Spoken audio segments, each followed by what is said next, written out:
నమస్తే అండి. శ్రీ గురుభ్యో నమః. శ్రీమాత్రే నమః. ఈరోజు మనము గోచార రీత్యా గురుగ్రహం మనకి మే 14 తారీఖున వృషభ రాశి నుంచి మిథున రాశిలోకి సంచారం జరుగుతుంది. సో, ఆ సంచారంలో మనకి ఏ రాశుల వాళ్ళకి ఎలాంటి ఫలితాలుంటాయనే విశ్లేషణ చేద్దాము. సో, ద్వాదశ రాశుల వాళ్ళకి గురు గోచార ఫలితాలని ఈ వీడియోలో తెలుసుకునే ప్రయత్నం చేద్దాము. గురుగ్రహం మనకి మే 14 తారీఖున రాత్రి 11:20 మనకి న్యూఢిల్లీని గనక మనము లొకేషన్‌గా తీసుకున్నట్లయితే గనక ఆ సమయానికి వృషభ రాశి నుంచి మిథున రాశిలోకి సంచారం జరుగుతుంది. మే 14 తారీఖు నుంచి కూడా అక్టోబర్ 18 తారీఖు వరకు కూడా మిథున రాశిలో సంచారం జరిగి 18 తారీఖు అక్టోబర్ లో కర్కాటక రాశిలోకి వక్రగతిలో ట్రాన్సిషన్ జరుగుతుందన్నమాట. సో, అక్టోబర్ 18 నుంచి డిసెంబర్ 5 తారీఖు వరకు కూడా గురువు కర్కాటక రాశిలో వక్రగతిలో సంచారం జరిగి డిసెంబర్ 5 తారీఖున మళ్ళీ డైరెక్ట్ మోషన్‌లోకి వచ్చిన తర్వాత నెక్స్ట్ ఇయర్ అంటే 2026 జూన్ 2 తారీఖు వరకు కూడా గురువు మనకి మిథున రాశిలో సంచారంలో ఉంటుంది. అంటే దాదాపుగా ఒక 2 రాశులని మనకి ఈ ఇయర్ కవర్ చేస్తారనమాట. అండ్ ఇది మనకి అతిచారి అని కూడా చెప్తారు. ఈ సంవత్సరం గురువు అతిచారి అంటే చాలా ఫాస్ట్ మూవ్‌మెంట్ ఉంటుందనమాట. సో, గురువు మనకి జనరల్‌గా ఏమనుకుంటామంటే జీవకారక గ్రహము అని చెప్పేసి అనుకుంటూ ఉంటామనమాట. ఎందుకంటే గురువు చాలా మంచి ఫలితాలిస్తారు. శుభగ్రహము. మనకి ఏ ఆస్పీషియస్ ఫంక్షన్స్ చేసుకోవాలనుకున్నా కూడా గురుబలం చూసిన తర్వాతే మనము క్యాలిక్యులేషన్స్‌లోకి తీసుకునే ప్రయత్నం చేస్తూ ఉంటామనమాట. జీవకారక అంటే మనకి ఏదైతే ఆక్సిజన్ మనకి సప్లై అవుతుందో దీనికి గురువే కారణం అవుతారు. మనకి ప్రాపర్ ఎథిక్స్ నేర్పించడానికి మన మారల్స్, వాల్యూస్ ఇవన్నీ కూడా గురుగ్రహం నుంచే వస్తాయి. మనకి గురువుల యొక్క బ్లెస్సింగ్స్ ఉన్నాయా లేదా? లేకపోతే దైవ బలం ఉన్నదా లేదా? అనేది కూడా మనకి జన్మజాతకంలో గురుగ్రహాన్ని పొజిషన్‌ని బట్టి మనకి తెలుసుకుంటామనమాట.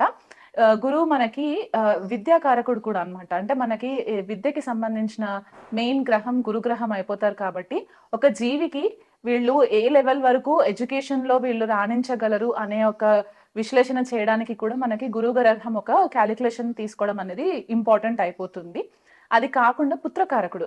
అంటే మనకి పిల్లల కోసం మనం ఏదైతే మెయిన్ గ్రహాన్ని చూస్తామో గురువుని మనము కన్సిడరేషన్‌లోకి తీసుకుంటాము. కొన్ని క్లాసిక్స్ మనకేం చెప్తాయంటే ధనకారకుడు కూడా గురువు అని చెప్తూ ఉంటారు.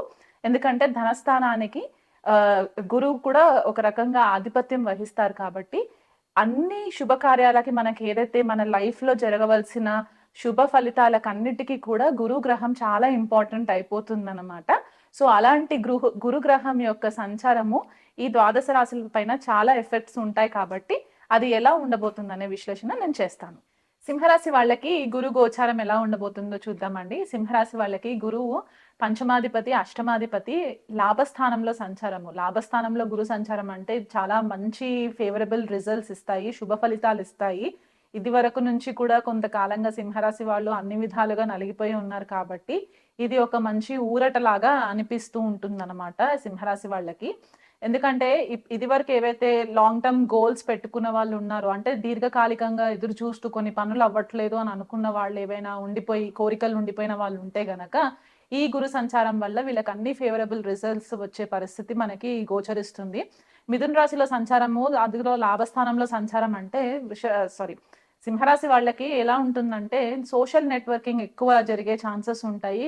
కొత్త కొత్త పరిచయాలు పెరగడము, దానివల్ల మీకు లాభం రావడము, మీకంటూ ఒక రికగ్నిషన్ రావడము, మీరు ఏ పని తలపెట్టినా దాంట్లో మీకంటూ ఒక ముందు స్థాయిలో ఉండి మీకు పొగడ్తలు రావడము, రికగ్నిషన్ రావడము, ఇవన్నీ కూడా జరిగే ఛాన్సెస్ కనిపిస్తున్నాయి. కొంతమంది సింహరాశి వాళ్ళకేంటంటే టీమ్ కొలాబరేషన్స్ జరగడము, ఆఫీస్‌లో మీకు ఉద్యోగంలో మీరేదన్నా ఇదివరకు కొద్దిగా సప్రెస్ అయిపోయి ఉన్నాము, మాకు రికగ్నిషన్ రావట్లేదు అని అనుకున్న వాళ్ళుంటే గనక, ఈ గురుగ్రహ సంచారం వల్ల మీకు మంచి ఫేవరబుల్ రిజల్ట్స్ వచ్చే దాఖలాలు కనిపిస్తూ ఉన్నాయి.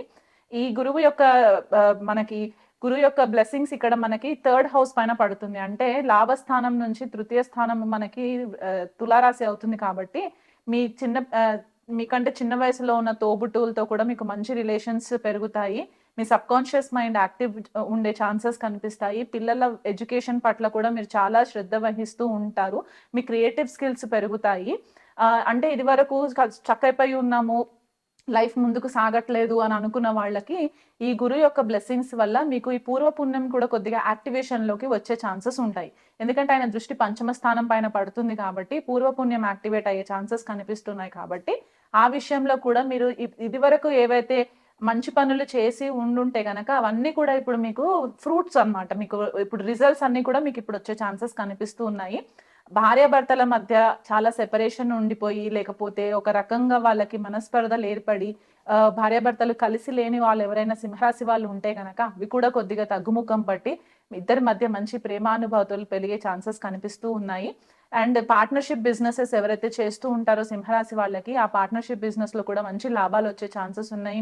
మీకు మీ పార్ట్నర్స్‌కి కూడా రిలేషన్‌షిప్‌లో మంచి బిజినెస్‌ని ముందుకు తీసుకెళ్ళాలి అనే ఒక ఆలోచన పెరుగుతుంది. మీ మీ వాక్కుకొక ఇంపార్టెన్స్ పెరుగుతుంది. కొలాబరేషన్స్ చాలా మంచి కొలాబరేషన్స్ జరుగుతాయి సింహరాశి వాళ్ళకి. అండ్ గురువు యొక్క బ్లెస్సింగ్స్ ఎక్కువ ఉండడం వల్ల మంచి గురువులు తారసపడతారు. మిమ్మల్ని మంచి ఆధ్యాత్మిక మార్గంలో పెట్టే ప్రయత్నాలు కూడా కొంతమంది గురువుల వల్ల కూడా మీకు అది జరిగే ఛాన్సెస్ కనిపిస్తున్నాయి. కొంతమంది మంత్రదీక్ష తీసుకునే వాళ్ళు కూడా ఈ సింహరాశిలో ఈ గురు గ్రహ సంచారం వల్ల మంత్రదీక్ష తీసుకునే వాళ్ళు కూడా మనకి కొద్దిగా కనిపిస్తూ ఉంటుంది. సో ఓవరాల్ గా చూసుకుంటే గురువు యొక్క బ్లెస్సింగ్స్ మనకి చాలా బాగా సింహరాశి వాళ్ళకి కనిపిస్తుంది కాబట్టి, ఇది వరకు ఏవైనా నిరాశ పడిన పరిస్థితులు ఉంటే గనక ఈ మే 14 తారీఖు నుంచి కూడా మీకు మంచి రిజల్ట్స్ ఫేవరబుల్ గా ఉంటాయి కాబట్టి, ఒక సంవత్సరం కాలం పాటు మీరు లాంగ్ టర్మ్ ప్లానింగ్ ఏమైనా చేసుకున్నట్లయితే, అంటే నెక్స్ట్ 12 సంవత్సరాల వరకు మీరు ఎలాంటి ప్లానింగ్స్ చేసుకోవాలనుకుంటే దానికి బీజం ఇప్పుడు మీరు వేసుకున్నట్లయితే గనక, మీ దశ అంతర్దశలు కూడా మీకు ఫేవరబుల్ గా ఉంటే గనక మీరు అనుకున్న పనులన్నీ కూడా ఈ సంవత్సరం మీకు గురువు బ్లెస్సింగ్స్ వల్ల జరిగే ఛాన్సెస్ కనిపిస్తున్నాయి. ఎక్కడైనా మీకు జన్మ జాతకంలో గురువు కనుక అఫ్లిక్షన్ ఉంటే, అంటే వక్రిలో ఉండి లేకపోతే అస్తంగత్వం పొంది నీచలో ఉండుంటే గనక దాన్ని ఇంకొద్దిగా మీరు మెరుగుపరుచుకునే ప్రయత్నం చేసుకుంటే గనక మీకు బాగుంటుంది. దగ్గరలో ఉన్న గురువు ఆలయానికి విజిట్ చేయండి. గురువుల పట్ల కొద్దిగా శ్రద్ధ వహించండి. వాళ్ళకి రెస్పెక్ట్ ఇస్తూ ఉండండి. తల్లిదండ్రుల దీవెనలు తీసుకుంటూ ఉండండి. ఏదన్నా మంచి కార్యక్రమం మొదలు పెడితే పెద్దవాళ్ళకి సంప్రదించి వాళ్ళ బ్లెస్సింగ్స్ తీసుకునే ప్రయత్నం చేయండి. 16 గురువారాలు కనుక మీరు తప్పనిసరిగా గురు దీక్షలాగా తీసుకొని చేసుకున్నట్లయితే మీకు బాగుంటుంది. దగ్గరలో ఉన్న నవగ్రహ టెంపుల్‌లో గురువుకి గురుదానం చేసుకోవడము, శనగలు దానం ఇవ్వడము, లేకపోతే 16 ప్రదక్షిణాలు తిరిగి ఆవు నెయ్యితో దీపం పెట్టడము, బేసన్ లడ్డు చేసి చిన్న పిల్లలకి పంచి పెట్టడము, గోవుకు గ్రాసం పెట్టడము, అనాథ శరణాలయాల్లో ఉన్న పిల్లలకి గనక పుస్తకాలు పంచి పెట్టడము, వాళ్ళకి భోజనం పెట్టడము, ఇలాంటివి గనక మీరు ఏవైనా చేసినట్లయితే గనక మీకు గురు బ్లెస్సింగ్స్ చాలా పుష్కలంగా ఉండి ఈ సంవత్సరం అంతా కూడా మీకు ఫేవరబుల్ రిజల్ట్స్ వస్తాయి.